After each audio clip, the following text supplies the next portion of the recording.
President Trump ran on a campaign of dramatic action, especially with regards to the American economy. Where should he get to work? Hello, and welcome to GPI Forward. I'm Ty Reagan.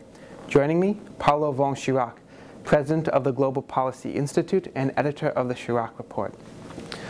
Paolo, what are some of the key issues that President Trump should begin to focus on? He should start perhaps with the easiest things, and some of which he has already kind of hinted that he's moving on. That is deregulation, followed by tax reform, and then infrastructure spending programs, and last but not least, entitlement reform. These are really very important issues, all of them.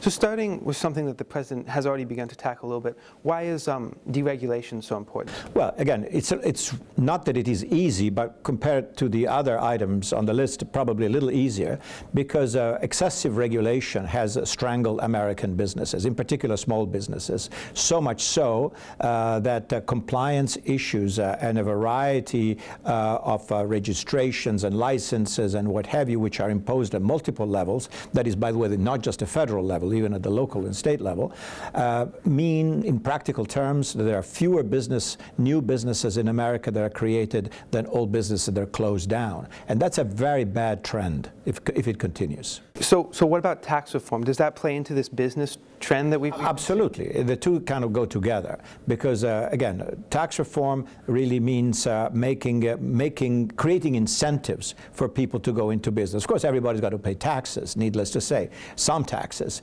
both individuals and corporations. The fact is that large corporations are it's relatively easy for them to navigate this maze of the monstrosity which is the federal tax code.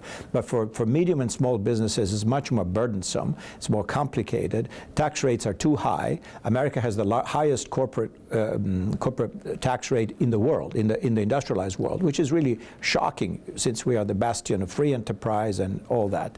The point is that many large corporations manage to pay taxes in effect which are much, much lower than the nominal 35%. But small businesses are a lot more difficult. So axe all the rates and simplify, clean up this forest of special treatment and exemptions and special deductions and what have you. That would oxygenate, especially if it's done jointly with deregulation, that would provide a lift to the American entrepreneurship spirit and probably lead to more new business created, more jobs created, and what have you. Speaking of providing a lift to the economy and jobs, where does infrastructure come into all this? Well, it should play along in a good way, because infrastructure simply means improving the capital assets of the United States, and so that means improving overall economic productivity.